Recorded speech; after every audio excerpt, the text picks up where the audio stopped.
ನಾವು ಈ ಒಂದು ದಿನ ಒಂದು ತ್ರಾಸು 1 ಗಂಟೆ ಕಾಲ ನಾವು ಮಾತ್ರ ಭಗವಂತನನ್ನ ಆರಾಧನೆಯನ್ನ ಮಾಡ್ತೀವಿ. ನಾಳೆ ದಿನ ಇಷ್ಟು ಸೌಭಾಗ್ಯ ಸಿಗೋದಿಲ್ಲ ನಮಗೆ. ಈ ದಿನ ಸಿಕ್ಕಿದೆ. ಭಗವಂತನನ್ನ ಆರಾಧನೆಯನ್ನ ಮಾಡುವಂಥದ್ದು ಕಾಯ ವಾಚ ಮನಸ್ಸಿನಿಂದ ಮಾಡಬೇಕು. ಏನಕ್ಕೆ ಕಾಯ ವಾಚ ಮನಸ್ಸಿನಿಂದ ಮಾಡಬೇಕು ಅಂದ್ರೆ, ಒಂದು ಕತೆ. ಪೂರ್ವದಲ್ಲಿ ಒಬ್ಬ ರಾಜ ಇದ್ದ ಒಂದು ರಾಜ್ಯದಲ್ಲಿ. ಪ್ರತಿನಿತ್ಯವೂ ಕೂಡ ಆ ರಾಜ ದೇವಾಲಯಕ್ಕೆ ಬರೀ ಕಾಲನ್ನು ನಡ್ಕೊಂಡ್ ಬರ್ತಾ ಇದ್ದ. ಬರೀ ಕಾಲನ್ನು ನಡ್ಕೊಂಡ್ ಬರ್ಬೇಕಾದ್ರೆ ಅಲ್ಲೇ ಒಬ್ಬ ಚೊಪ್ಪಲಿ ಮಾರುವಂತವನು ಆ ರಾಜನನ್ನ ನೋಡ್ದ. ಏನು ರಾಜ ಇಷ್ಟು ಶ್ರೀಮಂತಗೆ ಇದೆಯಲ್ವಾ, ಪ್ರತಿನಿತ್ಯವೂ ಕೂಡ ಬರೀ ಕಾಲನಲ್ಲಿ ನಡ್ಕೊಂಡ್ ಬರ್ತಾ ಇದ್ದಾನೆ ರಾಜಬೀದಿಗಳಲ್ಲೆಲ್ಲ ಕೂಡ. ಈ ರಾಜನಿಗೆ ನಾನು ಏನಾದ್ರೂ ಉಡುಗೊರೆ ಕೊಟ್ರೆ ರಾಜನನ್ನ ಮೆಚ್ಚುತ್ತಾನೆ ಅಂತ ಹೇಳ್ಬಿಟ್ಟು ಆ ಚೊಪ್ಪಲಿ ಮಾರುವಂತಹ ಯುವಕ ಅವನ ಹತ್ರ ಇರುವಂತಹ ವಜ್ರ ವೈಡೂರ್ಯಗಳಿಂದ ಬಂಗಾರದಿಂದ ಒಂದು ಚೊಪ್ಪಲಿಯನ್ನ ತಯಾರು ಮಾಡಿ ಆ ರಾಜನಿಗೆ ಕೊಡ್ತಾರೆ. ಆ ರಾಜ ಆ ಚೊಪ್ಪಲಿಯನ್ನ ಅವನು ಕೊಟ್ಟಾಗ ತಿರಸ್ಕಾರ ಮಾಡಿದ್ರೆ ಅವನ ಮನಸ್ಸಿಗೆ ನೋವಾಗುತ್ತೆ ಅಂತ ಹೇಳ್ಬಿಟ್ಟು ಅವನ ಕೊಟ್ಟಿರುವಂತಹ ಚೊಪ್ಪಲಿಯನ್ನ ಸ್ವೀಕರಣೆಯನ್ನ ಮಾಡಿ ದೇವಸ್ಥಾನಕ್ಕೆ ಹೋಗ್ತಾರೆ. ದೇವಸ್ಥಾನಕ್ಕೆ ಹೋದಾಗ ಎಷ್ಟೇ ಬಂಗಾರದ ಚೊಪ್ಪಲಿ ಆಗ್ಲಿ ವಜ್ರದ ಚೊಪ್ಪಲಿ ಆಗ್ಲಿ ದೇವಸ್ಥಾನದೊಳಗಡೆ ಹಾಕೊಂಡು ಹೋಗ್ತೀವ? ಇಲ್ಲ. ಆ ರಾಜ ಕೂಡ ದೇವಸ್ಥಾನದ ಆಚೆ ಚೊಪ್ಪಲಿಯನ್ನ ಬಿಟ್ಟು ದೇವಾಲಯಕ್ಕೆ ಹೋಗಿ ದೇವಸ್ಥಾನದಲ್ಲಿ ಪೂಜೆ ಪುನಸ್ಕಾರವೆಲ್ಲ ಕೂಡ ಮಾಡ್ತಾನೆ.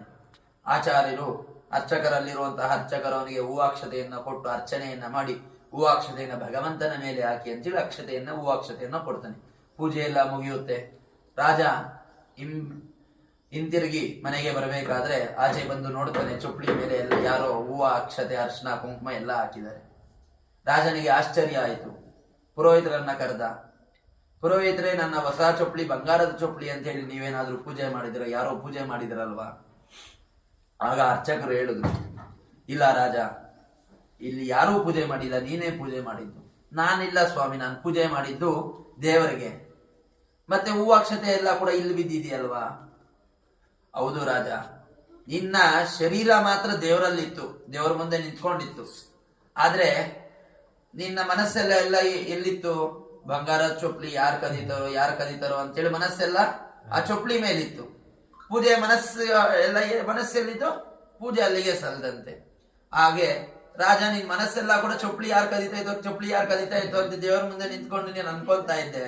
ಆದ್ರೆ ನೀನ್ ಮಾಡಿದ್ದು ಚೊಪ್ಪಲಿಗೆ ಆಯ್ತಲ್ವಾ ಪೂಜೆ, ದೇವ್ರಿಗೆಲ್ಲ ಆಯ್ತು.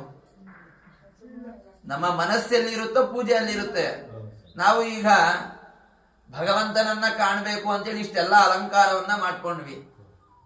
ವಿಜೃಂಭಣೆಯಿಂದ ಒಂದು ವೈಕುಂಠವನ್ನ ನಾವು ನಿರ್ಮಾಣವನ್ನ ಮಾಡ್ಕೊಂಡಿದೀವಿ. ಹಾಗೆ ಪೂಜೆಯನ್ನು ಇಲ್ಲಿ ಮಾಡ್ದಿರಾ ನಾವ್ ಯಾರು ಬಂದಿರುವಂತವ್ರು ಟೀ ಕಾಫಿಗಳು ಕುಡಿದ್ರೋ ಇಲ್ವೋ, ಊಟ ಮಾಡಿದ್ರೋ ಇಲ್ವೋ, ಇನ್ನೊಬ್ರು ಎಲ್ಲೋ ಹೋದ್ರೋ ಏನೋ ಅಂತೇಳಿ ಎಲ್ಲಾ ಕೂಡ ಯೋಚನೆ ಮಾಡ್ತಾ ಇದ್ರೆ ಪೂಜೆ ಎಲ್ಲ ಕೂಡ ಅವ್ರಿಗೆ ಮಾಡ್ದಂಗೆ ಇರುತ್ತೆ. ದೇವ್ರಿಗೆ ಮಾಡ್ದಂಗೆ ಆಗುತ್ತಾ? ಇಲ್ಲ.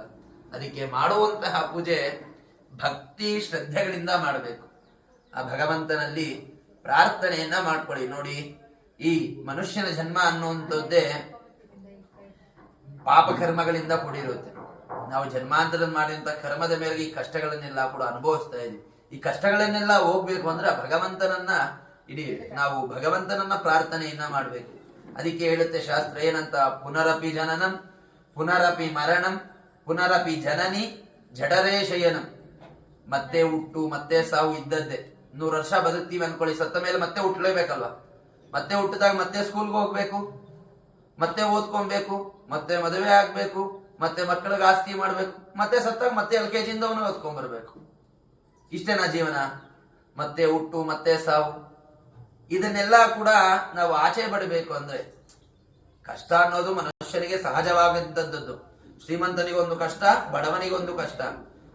ಆನೆ ಭಾರ ಆನೆಗೆ, ಇರುವೆ ಭಾರ ಇರುವೆಗಿದ್ದೇ ಇರುತ್ತೆ. ಆ ಕಷ್ಟಗಳನ್ನ ನಿವಾರಣೆಯನ್ನ ಮಾಡಬೇಕು ಅಂದ್ರೆ ಇಹ ಸಂಸಾರೇ ಬಹು ದುಸ್ತಾರೆ. ಈ ಸಂಸಾರ ಅನ್ನುವಂಥದ್ದೇ ಬಹು ಬಹು ದುಃಖಕರವಾಗಿರುತ್ತೆ. ಈ ಸಂಸಾರದಿಂದ ನಾವು ಜಿಗಿಬೇಕು ಅಂದ್ರೆ ಭಗವಂತನನ್ನ ಸ್ಮರಣೆ ಮಾಡಬೇಕು.